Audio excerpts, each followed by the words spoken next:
किसी जमाने में अंग देश में यशकेतु नाम का राजा था। उसके दीर्घदर्शी नाम का बड़ा ही चतुर दीवान था। राजा बड़ा विलासी था। राज्य का सारा बोझ दीवान पर डालकर वो भोग में पड़ गया। दीवान को बहुत दुख हुआ। उसने देखा कि राजा के साथ सब जगह उसकी निंदा होती है, इसलिए वो तीरथ का बहाना करके चल पड़ा। चलते चलते रास्ते में उसे एक शिव मंदिर मिला। उसी समय निशिदत्त नाम का एक सौदागर वहां आया और दीवान के पूछने पर उसने बताया कि वह सुवर्ण द्वीप में व्यापार करने जा रहा है। दीवान भी उसके साथ हो लिया।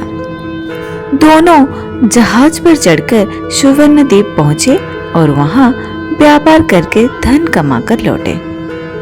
रास्ते में समुद्र में दीवान को एक कल्प वृक्ष दिखाई दिया। उसकी मोटी मोटी शाखाओं पर रत्नों से जड़ा एक पलंग बिछा था। उस पर एक रूपवती कन्या बैठकर वीणा बजा रही थी। थोड़ी देर बाद वो गायब हो गई।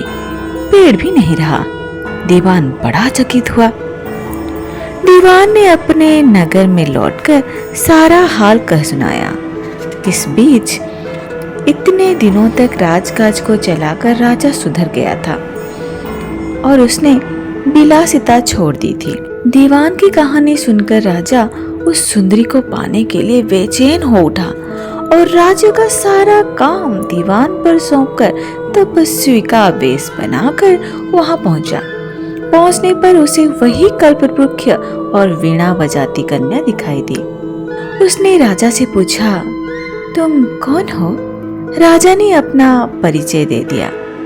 कन्या बोली, मैं राजा मृंगाकसेन की कन्या हूँ। मृंगाकपति मेरा नाम है। मेरे पिता मुझे छोड़कर न जाने कहाँ चले गए। राजा ने उसके साथ विवाह कर लिया। कन्या ने यह शर्त रखी कि वो हर महीने की शुक्ल पक्ष और कृष्ण पक्ष की चतुर्दशी और अष्टमी को कहीं जाया करेगी और राजा उसे रोकेगा नहीं। राजा ने यह शर्त मान ली। इसके बाद कृष्ण पक्ष की चतुर्दशी आई तो राजा से पूछकर मृंगाकवती वहां से चली गई। राजा भी चुपचाप पीछे पीछे चल दिया। अचानक राजा ने देखा कि एक राक्षस निकला और उसने मृंगाकवती को निगल लिया। राजा को बड़ा गुस्सा आया और उसने राक्षस का सिर काट डाला। मृंगाकवती उसके पेट से जीवित निकल आई। राजा ने उससे पूछा कि यह क्या माजरा है? तो उसने कहा, महाराज, मेरे पिता मेरे बिना भोजन नहीं करते थे। मैं अष्टमी और चतुर्दशी के दिन शिव पूजा यहाँ करने आती थी। एक दिन पूजा में मुझे बहुत देर हो गई। पिता को भूखा रहना पड़ा।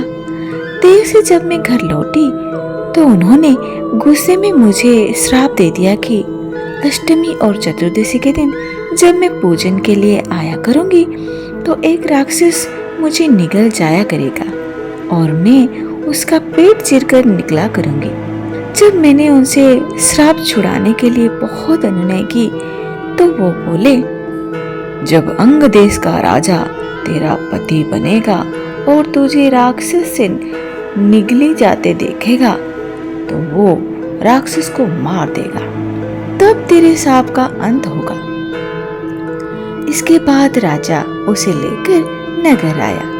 दीवान ने ये देखा तो उसका हृदय फट गया और वो वहीं मर गया। इतना कहकर बेताल पूछा, हे राजन, ये बताओ कि स्वामी की इतनी खुशी के समय दीवान का हृदय क्यों फट गया? राजा ने कहा, इसलिए कि उसने सोचा कि राजा फिर स्त्री के चक्कर में पड़ गया और राजा की फिर दुर्दशा होगी। राजा का इतना कहना था कि बेताल फिर पेड़ पर जा लटका। राजा ने वहां जाकर फिर उसे साथ लिया तो रास्ते में बेताल ने और एक कहानी सुनाई।